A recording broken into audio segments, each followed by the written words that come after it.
여러분은 좋아하는 일, 하고 싶은 일을 찾고 싶으신가요? 꿈이랑 취미는 도대체 어떻게 구분하는 거지? 고민하고 계시다거나요. 좋아하는 걸 했는데 그게 일이 되어버려서 하기 싫어지면 어떡하나 라는 생각 때문에 시작도 못 하셨다면 오늘 영상을 보셨으면 좋겠습니다.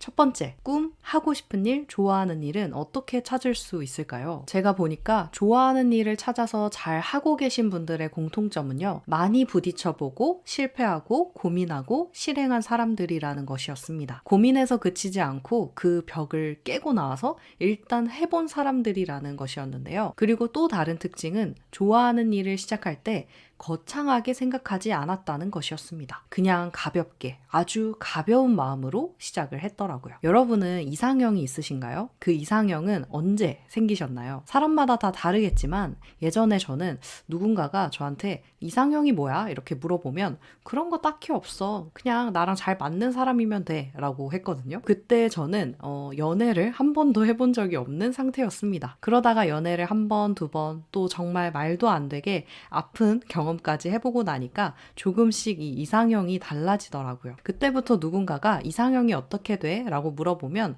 제 배우자 기도 제목을 보여줬습니다. 되게 무수하게 적힌 목록을 보면서 사람들 입이 쩍 벌어지더라고요. 제가 깐깐해진 걸까요? 저는 좀 다르게 생각을 해봤는데요. 이런저런 사람을 만나보면서 경험을 해보니까 제가 어떤 사람을 만났을 때 편한지, 더 좋아할 수 있는지, 더 오래 함께 불안해하지 않고 만날 수 있을지, 기댈 수 있을지 알겠더라고요. 그리고 어떤 사람이 내 기준에서 좋은 사람이라고 생각되는지도 알겠더라고요. 근데 제가 만약에 연애를 한 번도 해보지 않았다면, 상상 연애만 했다면, 2달 뒤에 결혼을 하는 제가 지금처럼 좋은 사람을 과연 만날 수 있었을까 싶기도 합니다. 제가 유치원을 그만두고 시작한 이 공방일도 마찬가지였는데요. 유치원이 너무 갑갑하고 숨이 잘 안 쉬어져서 그만뒀습니다. 지금은 뭐 되게 무자르듯 단호하게 그만둔 것처럼 보이지만 당시에는 정말 고민이 많았는데요. 4년 동안 대학을 다녔는데 내 전공인데 이걸 포기해도 정말 괜찮나? 다른 사람들 말처럼 몇 년 더 다녀보면 과연 달라질까? 그냥 가벼운 마음으로 이렇게 생각을 했습니다. 그래, 나 예전부터 디자인하는 거 좋아했으니까 웹디자인 학원이나 한번 다녀볼까? 라는 생각이 들어서 학원을 다니기 시작을 했습니다. 웹디자인 학원을 졸업하면 웹디자이너가 되어야 되는 건가? 라는 생각도 했지만 꼭 취업을 안 하더라도 나에게 도움이 될 것 같은 공부니까 한번 해보자. 이런 생각으로 배우기 시작을 했습니다. 그런데 정말 그 학원 과정이 5달 과정이었는데 그 과정에 2달째였어요. 갑자기 제가 디자인을 할 줄 알게 되니까 자신감이 생기더라고요. 그래서 내가 디자인한 뭔가를 한번 팔아보고 싶다 이런 생각이 들었습니다. 그래서 처음 팔아보기로 시작했던 게 섬유향수였어요. 그러다 지금의 이런 공방이 되었고 저는 어느덧 6년차 사업가로 살고 있습니다. 처음부터 제가 평생 나는 사업가로 살겠어. 꼭 성공한 사업가가 되겠어. 돈을 많이 벌겠어. 라고 했다면 아직 시작도 못하고 고민만 하고 전략만 세우고 있었을지도 모르겠습니다. 지금 와서 생각해보면 지금 제가 하는 일을 선택하고 지속할 수 있는 건 처음에 그 가벼운 결심 덕분이었다는 생각이 듭니다. 여러분도 가볍게 시작해보세요. 그런다고 인생이 낭비되거나 망하지 않더라고요. 오히려 경험치가 쌓여서 2번째 할 때, 3번째 할 때는 더 수월해집니다. 2번째, 꿈과 취미를 어떻게 구분할 수 있을까요? 꿈과 취미. 일단 저는 정의가 잘 내려지지 않을 때 네이버 사전의 힘을 빌리는데요. 꿈은 실현하고 싶은 희망이나 이상을 말하고요. 취미는 전문적으로 하는 것이 아니라 즐기기 위하여 하는 일이라고 합니다. 꿈은 무언가를 성취하고 이루려고 하는 어떤 목적이 있다 보니까 대부분 누군가에게 영향을 주게 된다고 생각합니다. 물론 취미도 꿈이 될 수 있어요. 취미가 꿈이 되는 과정은 이런 거라고 생각해요. 캔들이 재밌어 보여서 원데이 클래스에 갑니다. 캔들을 만들어 보니까 재밌어요. 그래서 나도 이 선생님처럼 공방을 한번 차려보면 어떨까? 이런 상상을 해보니까 내가 잘할 수 있을 것 같기도 하고 하면 재밌을 것 같다는 생각이 듭니다. 그리고 공방을 차려서 사람들이 오면 이 캔들을 만드는 과정을 통해서 스트레스도 털어버렸으면 좋겠고 이 향을 맡으면서 행복해졌으면 좋겠다는 생각을 합니다. 그래서 행복을 선물하는 캔들 공방이라는 주제로 공방을 열고 아직 손님은 없지만 매일매일 만든 캔들을 인스타그램 피드에 올립니다. 누군가가 매일 작업하는 것을 보더니 영향을 받아서 땡땡님께서 매일 좋아하는 일을 하며 즐기는 모습을 보니까 자극받아요. 저도 제가 하는 일을 매일 꾸준하게 한번 해봐야겠다는 생각이 들어요. 그러더니 그 사람도 매일 무언가를 만들어서 피드에 올립니다. 그리고 이 노력이 차곡차곡 쌓여서 많은 사람들이 이런 요청을 해요. 땡땡님, 혹시 어떻게 그렇게 좋아하는 일을 매일 지속할 수 있는지 그 비결을 알 수 있을까요? 그래서 이 땡땡씨는 좋아하는 일을 매일 지속하는 나만의 노하우라는 제목으로 10명을 모아서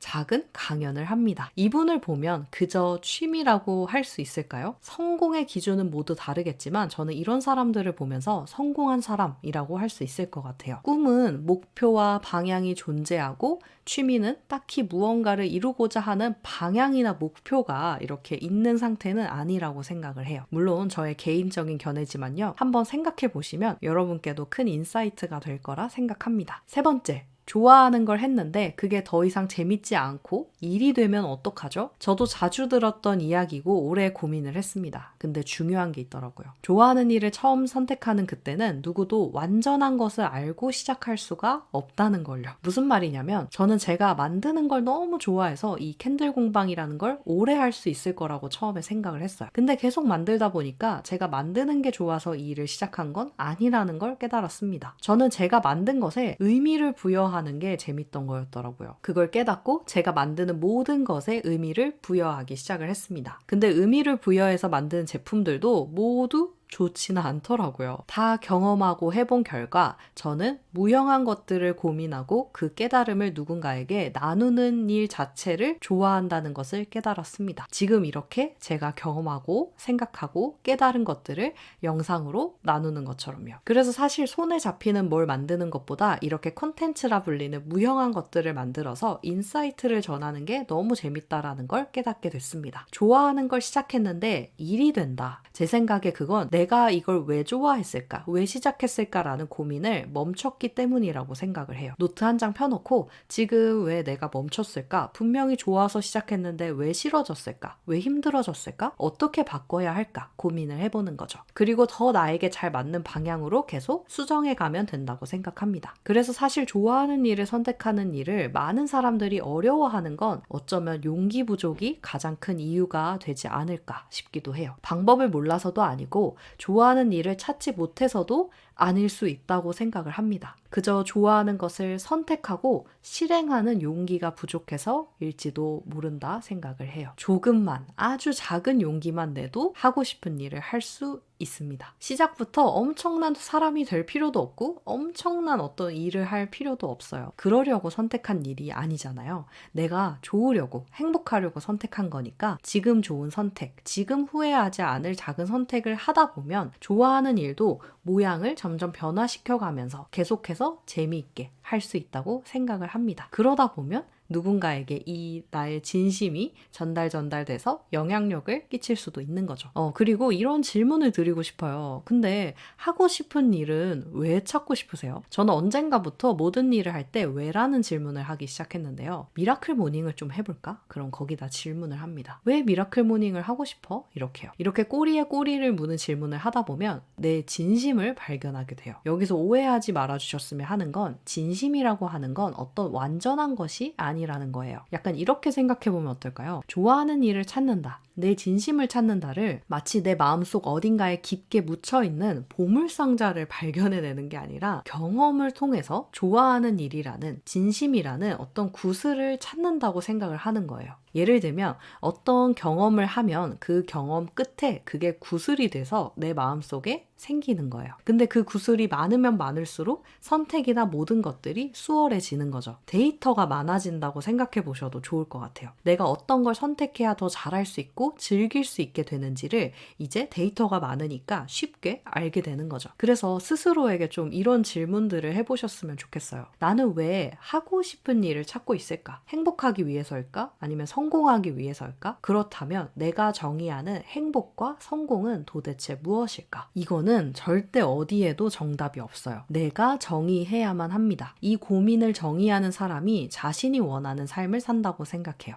마지막으로요. 이걸 다 들었는데도 나는 여전히 모르겠다 하는 분들을 위해서 제가 정리 서비스를 해드리겠습니다. 좋아하는 일을 시작하는 법을 제가 3가지로 정리를 해볼게요. 첫 번째, 내가 누군지 알자. 내가 무엇을 좋아하고 관심 있고 잘하는지 나에 대한 정보와 데이터를 가능한 한 많이 수집을 해보세요. 두 번째, 무엇을 하고 싶은지 찾자. 찾은 나에 관한 데이터를 보면서요. 이거는 좀 한번 시도해보고 싶은데? 라는 생각으로 가벼운 마음을 가지고 하고 싶은 일들을 골라보세요. 하나여도 좋고요. 여러 개여도 좋습니다. 세 번째, 어떻게 실현해 볼지 궁리하자. 유튜브를 시작한다든지 아니면 스마트 스토어에 제품을 올려서 팔아본다든지 이런 방법적인 부분을 정하는 거예요. 저는 이런 것들을 도구라고 부릅니다. 가장 만만한 도구를 골라보세요. 무엇보다 어쨌든 일단 시작이 정말 중요한 것 같습니다.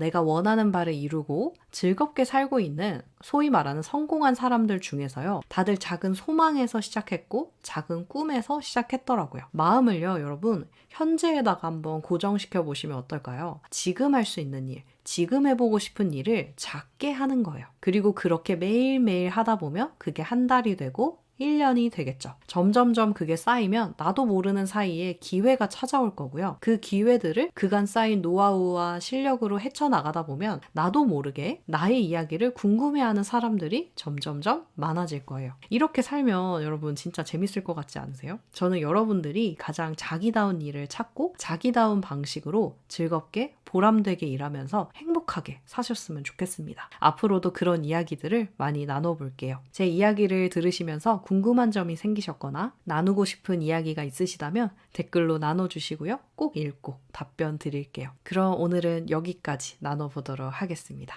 또 나누러 올게요.